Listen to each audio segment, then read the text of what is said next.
If you play this violin, I will marry you right here, right now."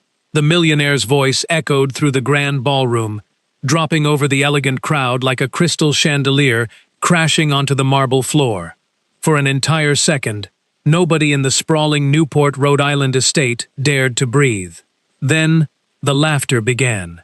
It started as a single, timid chuckle, almost embarrassed by its own cruelty, before spreading like wildfire until 200 guests, dressed in their finest evening wear, were roaring with amusement.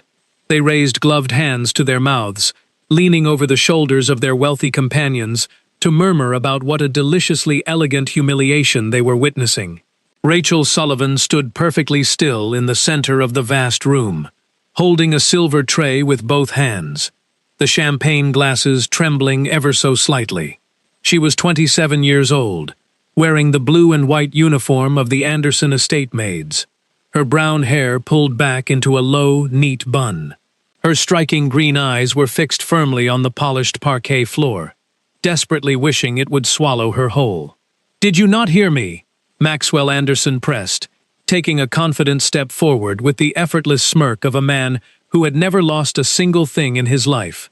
He was 30 years old, turning 31 tonight, his dark hair slicked back immaculately above a tailored black tuxedo that hugged the athletic frame of a man who spent his Sundays playing polo on the sprawling lawns of his estate. In his right hand, he held a honey-colored wooden violin, extending it toward her much like one might dangle a scrap of meat before a stray dog just to watch it jump. He was the master of the house, the sole heir to the largest real estate empire on the East Coast, celebrating his birthday surrounded by the most powerful elite of New York and New England. "I am making you a very serious offer," he continued, projecting his voice so every socialite in the room could savor the spectacle. "This instrument belonged to my grandmother, a renowned socialite of her era, and it is worth more than 10 years of your miserable salary. I swear before all these witnesses that if you can play it, if you can pull even one decent melody from its strings, I will marry you this very night." The laughter from the crowd surged louder, with one woman letting out a high-pitched squeal of delight, while a gentleman puffing on a thick cigar clapped his hands in sheer entertainment. "Go on, Maxwell, let the little maid play for us," chanted two young heirs, swaying slightly with champagne flutes in their hands. Rachel felt her face burning hot, not entirely from the thick, suffocating smoke of public shame, but from something far deeper that she had kept buried for 8 long years. It had all started 15 minutes earlier with a remarkably foolish accident as she navigated the crowded room with her tray. A careless gentleman had stepped backward without looking, his elbow striking her arm and sending 3 full glasses of champagne tumbling forward. The golden liquid splashed directly across the ivory silk bodice of Jessica Crawford, the most feared and calculating woman in Newport high society. Jessica had spent the last 6 months weaving a patient, sticky web around Maxwell Anderson, fully intending to secure a diamond ring by the end of the social season. "You stupid, clumsy creature," Jessica had shrieked, leaping backward as the dark stain expanded across her impossibly expensive gown. "Do you have any idea how much this dress costs? It is worth more than your entire miserable life." Rachel had immediately murmured a quiet apology, quickly pulling a clean cloth from her apron to help, but Jessica aggressively slapped her hand away. "Do not touch me with your filthy hands," Jessica spat, turning her furious gaze toward their host. "Maxwell, darling, please tell me you are going to throw this incompetent girl out onto the street immediately." That was when Maxwell, watching the dramatic scene unfold with the bored elegance of a man who had seen everything money could buy, allowed a slow, predatory smile to creep across his face. "Simply firing her would be far too boring," he declared smoothly. "Why don't we have a little bit of fun first?" He walked over to a brilliantly illuminated glass display case against the far wall, where his late grandmother's cherished violin had rested in absolute silence for 30 years. "Oh, brilliant idea," Jessica purred, recovering her composure and eager to participate in the cruel theater. "Let the maid play. It will be absolutely hysterical to watch her scratch at that thing like a dying cat, and afterward, We can throw her out and laugh about it over dessert." For the first time all evening, Rachel lifted her green eyes from the floor, but she did not look at Jessica or the wall of silk and diamonds surrounding her. She looked at the violin, and her heart completely stopped in her chest. She did not recognize this specific instrument, but she recognized exactly what it was.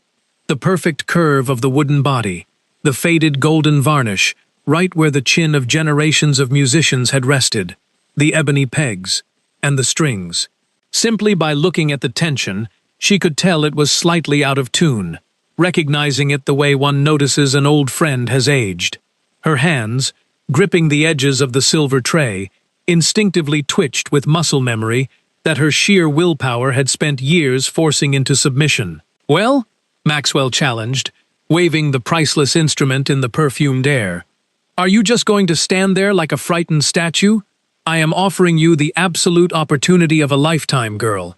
A humble little maid transforming into the lady of the Anderson estate. That is the ultimate dream for any woman of your lower class, is it not?" The ballroom erupted into another roar of mocking laughter, but near the grand piano, a younger guest frowned, disturbed by the strange, profound stillness radiating from the maid.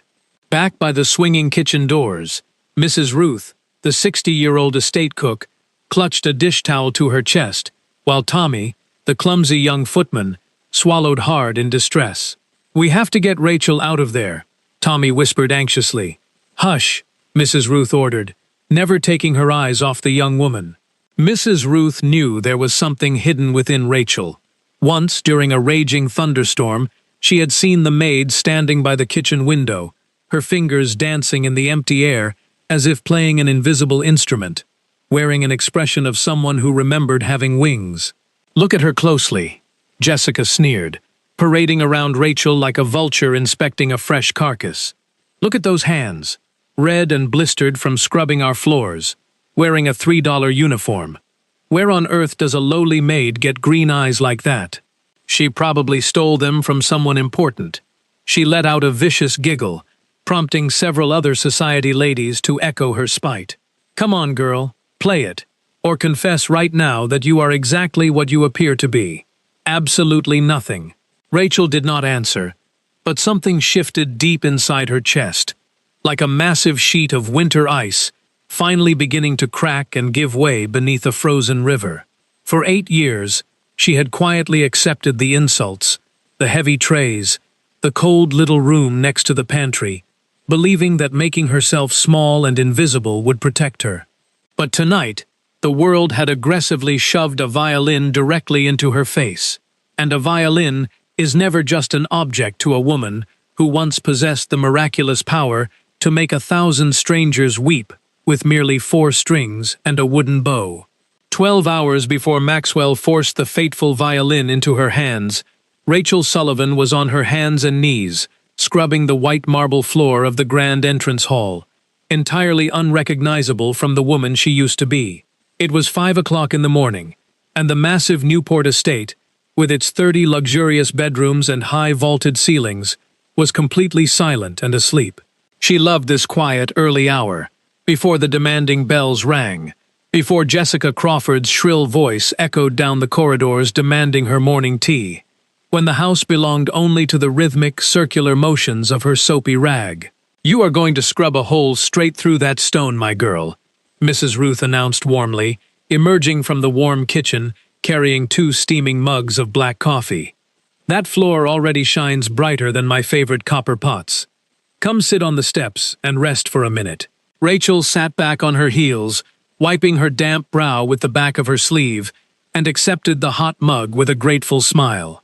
Mrs. Ruth was a wonderfully round woman of 60, her apron perpetually smelling of sweet cinnamon and roasted onions, and she was the closest thing to a mother Rachel had known in almost a decade.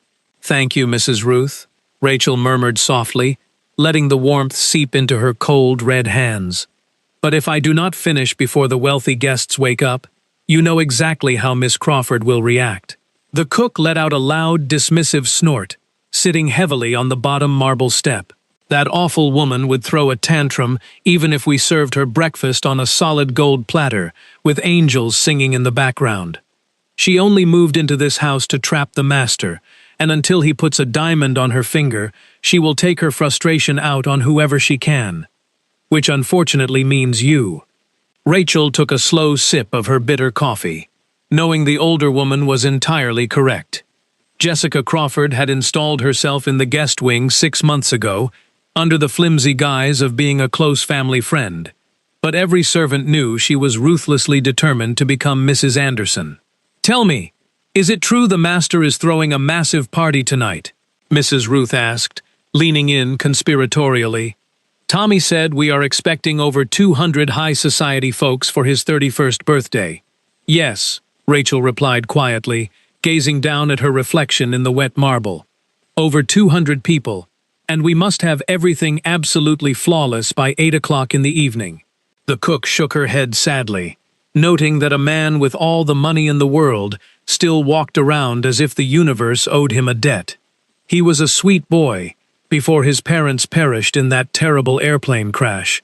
She noted softly, "Grief makes a person own everything, but value nothing." The ensuing afternoon blurred into a chaotic whirlwind of frantic preparations. Professional florists marched through the double doors carrying extravagant arrangements the size of small trees, while a rented orchestra tuned their instruments in the corner of the grand ballroom under a canopy of crystal lights. Tommy the footman nearly collided with a passing waiter, balancing a precarious tower of fine china plates that swayed dangerously with his every step. "Rachel, help me!" Tommy gasped, his knees buckling slightly. "If I drop these plates, Miss Crawford will personally hang me from the chandelier." Rachel laughed, gracefully taking half the heavy stack from his trembling arms. "You always try to carry too much in one trip, Tommy." The young footman sighed dramatically, declaring that, in this house, you lose even when you win, before scurrying off toward the dining room. "Hey, the one with the green eyes!" Jessica's sharp voice sliced through the corridor like a freshly sharpened blade. Rachel stopped immediately, clutching a bundle of fresh white tablecloths tightly to her chest. "Go up to my suite, and carefully iron the ivory silk dress I left on the bed," Jessica commanded with a cruel smirk. "And if you make a single incorrect crease, I swear I will have you thrown out onto the street without a single letter of recommendation. Do you understand me?" "Yes, ma'am," Rachel replied softly, keeping her eyes cast downward to hide the flash of resentment. "How beautifully obedient," Jessica mocked loudly for her passing friends to hear. "People of your class always know exactly where they belong." Rachel walked silently up the grand staircase, knowing that arguing would only extend her punishment. Alone in the extravagant guest bedroom, while meticulously pressing the delicate ivory silk, Rachel paused to look at herself in the massive, gold-framed floor mirror. A pale, exhausted maid with dark shadows under her bright green eyes stared back, looking like an absolute stranger. "Where did you go?" she whispered to her reflection. 8 years ago, in another city, she was Rachel Sullivan, the famous child prodigy whose name glowed brightly on prestigious theater marquees. By the age of 7, she was playing complex concertos entirely from memory. By 12, she had debuted as a professional soloist, and by 19, severe critics hailed her as the miracle of the strings. She had a brilliant, golden future laid out before her, until a rainy night changed the trajectory of her entire existence in a matter of seconds. She closed her eyes tightly, but the memory rushed in with vicious clarity, as it always did when she lowered her guard. She saw her father, Ethan Sullivan, desperately turning the steering wheel as their car skidded across the slick black asphalt. The blinding headlights of the oncoming truck, the deafening shatter of glass, and then a profound silence. Ethan, her teacher and best friend, had died instantly, while Rachel survived with a shattered right hand and a broken heart that no surgeon could ever stitch back together. Though physical therapy eventually healed her bones, every time she picked up her bow, she heard the horrific crunch of metal and her father's final, desperate shout. Crushed by mounting medical debts and crippling trauma, she sold her custom-made violin, packed her faded press clippings into a cardboard box, and buried Rachel Sullivan forever to become a nameless maid who scrubbed marble floors. Back in the brightly lit ballroom, the tension hung so thick it could be cut with a silver knife. Rachel took the ancient, honey-colored violin from Maxwell, handling it with a startling delicacy that severely contrasted with her red, blistered hands. She did not grab it like an unfamiliar object. She held it with the profound reverence of someone embracing a beloved family member who had returned from the dead. Maxwell held out the wooden bow with a highly arrogant smirk, saying, "Here is the little stick. Let us hear what awful noise you can make." Rachel accepted the bow without looking at his face, entirely absorbed by the familiar weight of the wood, the sharp scent of old rosin, and the cold curve of the chin rest settling perfectly against her jaw. She closed her green eyes, took a deep, steadying breath, and the atmosphere in the room shifted instantly. She raised the bow, rested it gently against the taut strings, and played her very first note. It was not a screech, nor was it the sound of the dying cat Jessica had so viciously predicted. It was a remarkably long, pure, deeply rounded sound that soared effortlessly above the diamond-studded crowd, rising to vibrate against the crystal chandeliers hanging far above their heads. That single, flawless, sustained note sliced through the heavy, perfumed air like a stream of freezing water, paralyzing all 200 guests where they stood. The cruel laughter died instantly in their throats.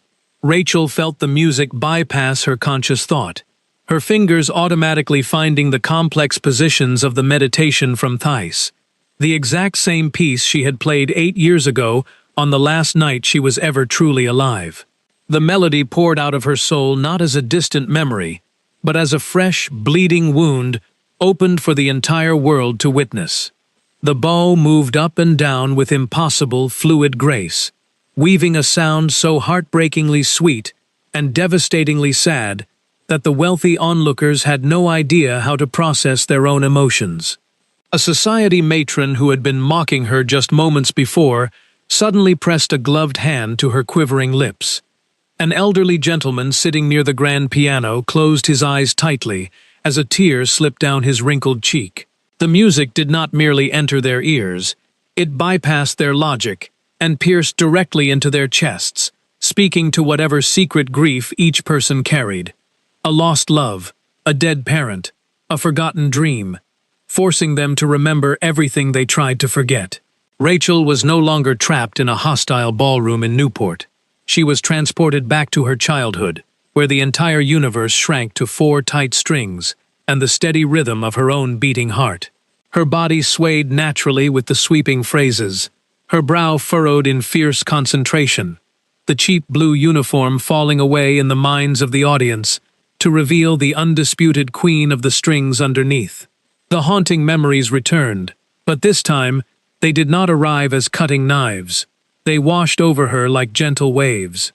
She saw her father Ethan sitting in the front row of a grand theater, wiping away tears of pride with a crumpled white handkerchief, whispering his golden rule. "Do not play for the critics, my girl. Play for those who are gone, because music is the only language that crosses over to the other side." In the very back row of the stunned crowd, Arthur Belmont, a highly respected elderly patron of the New York Symphony, leaned heavily on his wooden cane, his eyes wide with absolute shock. He had spent 60 years listening to the most magnificent violinists across the globe, and the unique, breathtaking way this young woman attacked the phrasing stirred a deeply buried memory in his mind. "I have heard this exact sound before," the old man thought wildly, his heart racing. Maxwell Anderson's arrogant smile had vanished completely. Standing merely 3 feet away, his champagne glass forgotten in his hand, he stared at his maid, as if seeing a divine apparition.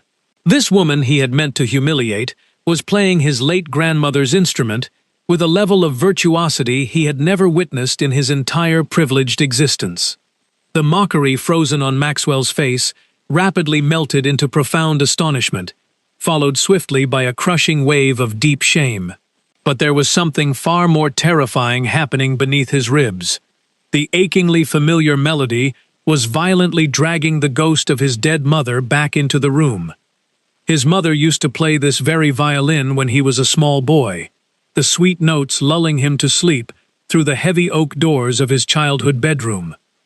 When her airplane tragically crashed into the ocean, he had banished the instrument into a glass cage, forbidding anyone to ever make it sing again, because the grief was entirely too much to bear. Now, this humble maid had unlocked the cage, and the beautiful, agonizing voice of his mother was flooding the ballroom, cracking the thick ice that had encased Maxwell's heart for almost 2 decades. Jessica Crawford was currently experiencing the most spectacular nightmare of her carefully calculated life.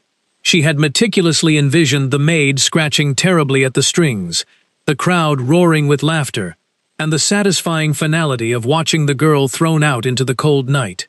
Instead, this supposed nobody was bringing the most exclusive echelon of East Coast society to absolute tears. Worse still, Jessica saw the raw, vulnerable expression on Maxwell's face as he watched Rachel play, recognizing the look of a man whose very soul was being irrevocably captured. The music swelled toward its magnificent climax, Rachel holding an impossibly high, delicate note that hung in the silence like a shimmering thread of golden light before she let it descend slowly, gently, into complete and utter silence. The final beautiful note faded away, and for 3 eternally long seconds, absolutely nothing happened in the grand room. Nobody clapped, nobody whispered, nobody dared to draw a breath. These ruthless businessmen and cynical socialites, completely accustomed to never being impressed by anything their vast fortunes could not buy, were left completely speechless and hollowed out by the sheer emotional power of the performance. Rachel slowly opened her green eyes, lowering the wooden violin from her jaw, and upon seeing 200 tear-stained faces staring back at her, she suddenly remembered exactly who she was supposed to be. Pure panic flashed across her pale face like a dark shadow. She had completely shattered the single most important rule of her survival, remaining invisible, and had accidentally made herself the brightest, most visible person in the entire state of Rhode Island. Then, the applause finally erupted. It was not polite, refined clapping. It was a deafening, thunderous avalanche of sound. Dozens of people leapt to their feet simultaneously, their heavy wooden chairs scraping loudly against the parquet floor, shouting ecstatic praises that bounced off the high-painted ceilings. The elderly Arthur Belmont wept openly, hammering his wooden cane against the floor in profound approval, while the hired waiters stood frozen against the walls, completely forgetting their silver trays. By the kitchen doors, Mrs. Ruth pressed her apron to her face, sobbing with overwhelming pride. "That is my girl," the 60-year-old cook repeated through her happy tears. "I always knew she had magic inside her." Beside her, Tommy clapped his hands so hard they turned bright red. Rachel stood frozen in the exact center of the storm, clutching the priceless violin tightly to her chest, like a protective wooden shield. She did not offer a graceful smile or take a theatrical bow. She desperately wanted to run away, to hide in her freezing little room near the pantry, because this deafening praise was ripping the heavy iron doors off the painful past she had fought so hard to lock away. Maxwell took a slow, deliberate step toward her, causing the roaring crowd to quiet down, eagerly anticipating the conclusion of the millionaire's dramatic bet. Everyone distinctly remembered the promise he had shouted just minutes before. "If you play this violin, I will marry you right here, right now." He stopped directly in front of her, his dark eyes searching hers, completely stripped of their previous arrogant cruelty. Maxwell opened his mouth to speak, but before a single word could leave his lips, a shrill, desperate voice sliced through the charged atmosphere. "Wait just 1 minute." Jessica Crawford marched toward them, her face heavily distorted with ugly rage, a twisted smile plastered over her panic. "Before anyone does anything utterly foolish, there is something you all need to know about this manipulative little creature." The ballroom went dead silent, and Rachel felt the blood turn to freezing ice in her veins.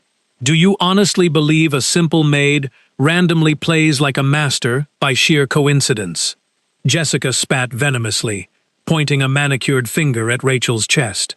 "She is a fraud, a professional grifter who sneaked into this wealthy estate pretending to be poor, undoubtedly planning to steal the silver." A wave of highly uncomfortable murmurs washed over the gathered guests, though nobody truly believed someone playing with such profound heartbreak could be a common thief. Maxwell raised a commanding hand, his voice dropping to a dangerously cold register. "Jessica, shut your mouth immediately," he ordered, never breaking his intense eye contact with Rachel. It was as though he had physically struck the socialite, causing Jessica to step backward in pale, trembling fury. "We have all just witnessed a miracle that none of our vast millions could ever purchase," Maxwell stated firmly, turning his full attention back to the trembling maid. "Now, please tell me, what is your real name? The name you had before you put on that uniform." 200 pairs of eyes burned into Rachel's skin. The overwhelming temptation to confess the truth, that she was Rachel Sullivan, the lost prodigy, the miracle of the strings whose father had died on a slick highway, rose in her throat, but the paralyzing fear of the ensuing pity and media circus choked it back down. "I am just Rachel," she whispered, her voice shaking violently. "I am just the maid, and I do not want your money, your attention, or your marriage proposal. Please, Mr. Anderson, just let me return to the kitchen and pretend this never happened." A bizarre silence fell over the crowd.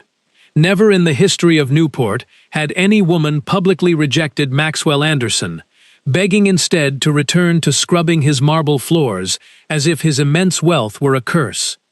Maxwell's pride twitched, but it was quickly overshadowed by a fierce, undeniable fascination.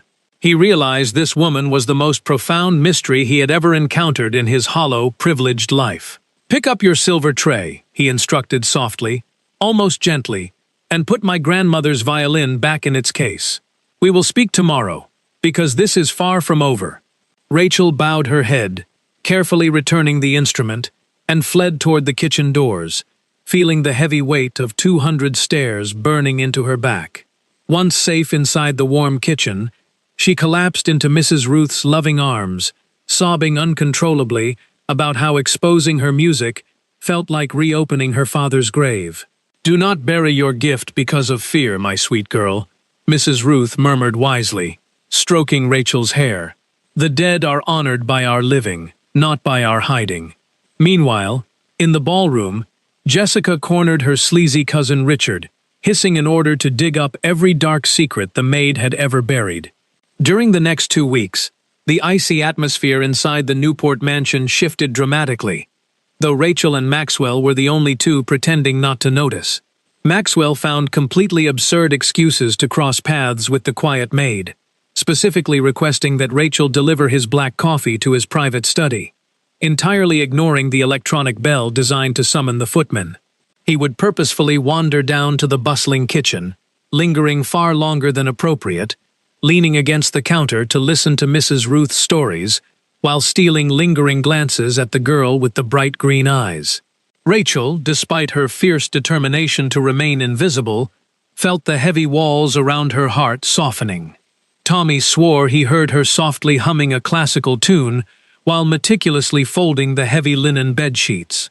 One rainy Tuesday afternoon, Maxwell discovered Rachel standing inside his late mother's grand music room, a beautifully decorated space that had remained securely locked and covered in white dust sheets for 18 long years. She had slipped inside, drawn by the irresistible pull of a covered upright piano, her calloused fingers gently tracing the yellowed ivory keys with a terribly wistful expression. "Oh, I am so sorry. I should not be in here," Rachel gasped, quickly pulling her hand away, but Maxwell stepped inside and softly closed the heavy oak door behind him. "Please, stay," he requested quietly, pulling the dusty sheet off a velvet armchair. "This was where my mother played, and I used to sit right here doing my homework. I locked it away the day we buried her, because the memories hurt too much." Rachel looked at him, recognizing the raw, unfiltered grief of a fellow orphan, her fear evaporating into a profound sense of shared understanding. "Play something for me," Maxwell asked gently, his dark eyes pleading. "Right here, where she used to sit." And so Rachel sat on the wooden bench and played a simple, tender lullaby her father Ethan used to hum, filling the dead room with vibrant life once more. As the sweet notes floated through the dusty air, a single, silent tear rolled down Maxwell's cheek, washing away nearly 2 decades of carefully constructed arrogance. In that quiet, sacred space, the billionaire and the maid ceased to exist, leaving only 2 broken souls, desperately using music to build a bridge across their immense pain. However, hidden in the dark, wood-paneled library down the hall, Jessica Crawford and her cousin Richard were busy actively poisoning that very bridge. Richard, wearing an oily, satisfied grin, spread a dozen yellowed newspaper clippings across the mahogany desk, having successfully raided the archives of the New York City Library. "Look at this, dear cousin," Richard sneered, tapping a photograph of a much younger Rachel. "Her name is Rachel Sullivan, the famous child prodigy whose father was killed in a horrific car crash 8 years ago. She vanished into thin air after the hospital sued her for massive unpaid medical debts." Jessica's eyes gleamed with pure, unadulterated malice as she absorbed the tragic history of her rival. "She is a professional liar who entered this wealthy estate using a fake identity," Jessica purred dangerously. "And I know exactly how to get rid of her forever." Jessica reached into her expensive leather handbag and pulled out a velvet box containing the late grandmother's spectacular emerald and diamond necklace, worth well over $2 million. "I secured the combination to Maxwell's private safe 3 weeks ago, when he carelessly left his notebook out," Jessica explained with a chillingly calm demeanor. "Tonight, during the incredibly important dinner with his 50 corporate partners, I will suddenly discover this priceless heirloom is missing." She slipped out of the library and crept silently up the narrow service stairs, pushing open the door to Rachel's freezing little room. Ignoring the absolute poverty of the space, she shoved the velvet box deep inside Rachel's worn cardboard box, right underneath the cherished photograph of Rachel and her father that bore the inscription, "Daddy and me forever." The high-stakes dinner party commenced precisely at 9 o'clock in the evening. The long mahogany table crowded with 50 of the most powerful real estate tycoons on the East Coast. Jessica sat strategically to Maxwell's right, wearing a stunning red dress, her sharp eyes missing nothing as Maxwell's gaze continuously darted toward Rachel, who was quietly pouring expensive red wine at the far end of the room.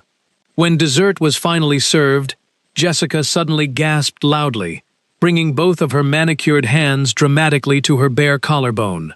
"Oh my heavens! The emerald necklace!" she cried out, her voice echoing off the vaulted ceilings. "Maxwell, we placed your grandmother's necklace on the parlor table just this afternoon to admire it, and now it is completely gone." A heavy, uncomfortable silence descended upon the 50 powerful guests, their forks freezing mid-air over their chocolate soufflés. "That is impossible," Maxwell frowned deeply, setting down his crystal glass. "I personally locked that necklace inside the wall safe. No, darling, it is missing, and the only people who have been upstairs today are the servants," Jessica insisted, projecting her voice so every corporate partner could hear her feigned distress. "For the honor of your family name, Maxwell, you must have the security team search the staff quarters immediately, starting with that green-eyed maid who lied about her true identity." Rachel, standing by the antique sideboard with a silver tray in her hands, felt the floor vanish entirely beneath her feet. Less than 10 minutes later, a burly estate security guard marched heavily down the grand staircase, gripping the familiar velvet box in his large hands. He stopped at the head of the dining table and snapped the box open, revealing the massive emerald and diamond necklace glittering maliciously under the crystal chandelier. "I found it hidden deep inside a cardboard box under the bed in the maid's room, sir," the guard announced gruffly. A collective gasp of sheer horror rippled through the 50 wealthy dinner guests. Rachel's face drained of all color, her trembling hands losing their grip on the heavy silver tray, which crashed violently onto the marble floor in an explosion of shattered glass. "No, I swear I did not take it," Rachel cried out, pressing her back against the wall. "Mr. Anderson, please, I would never steal anything from you." Mrs. Ruth pushed violently through the swinging kitchen doors, her face bright red with absolute fury. "That is a wicked lie!" the 60-year-old cook bellowed, pointing an accusing finger at Jessica. Sleeps in a freezing room without heat, and has never asked for a single extra penny. Only a complete fool would believe a real thief hides priceless jewels in their own tiny closet, where anyone could find them.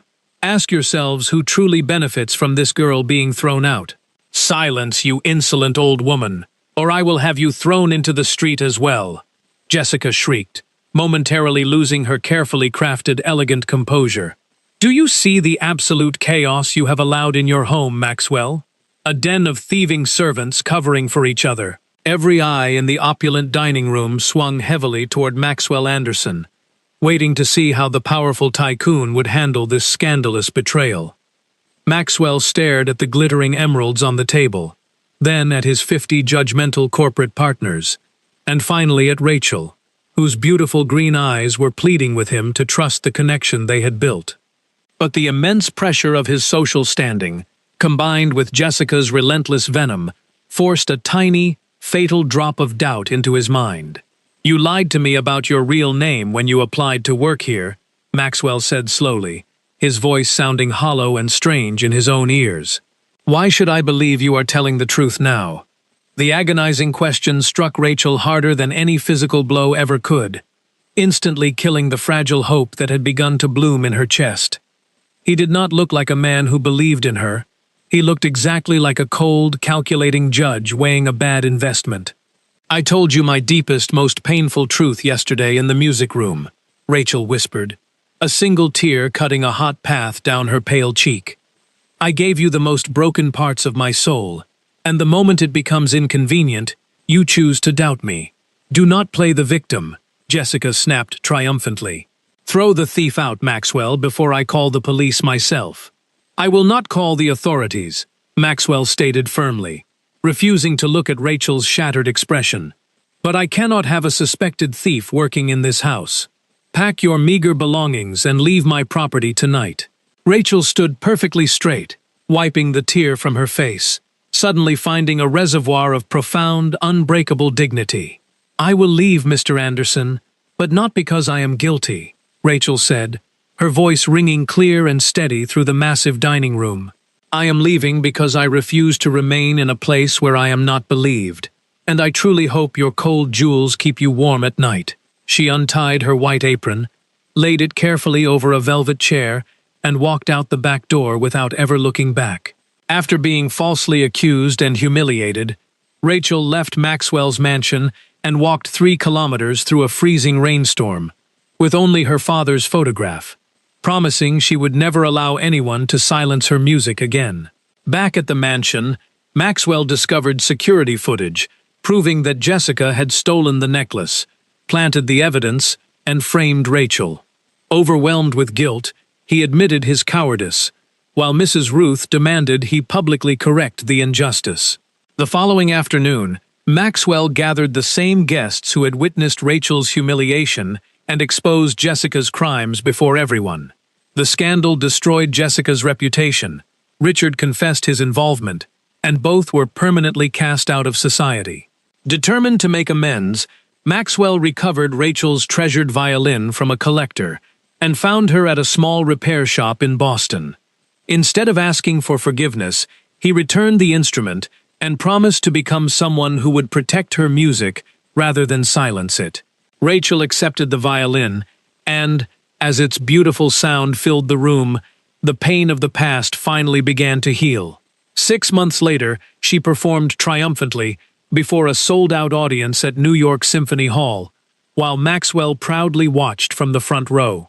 Their journey revealed that true strength comes from facing the past instead of hiding from it, that love requires patience, forgiveness, and courage, and that healing begins when we choose authenticity, redemption, and the willingness to let both music and compassion guide our lives.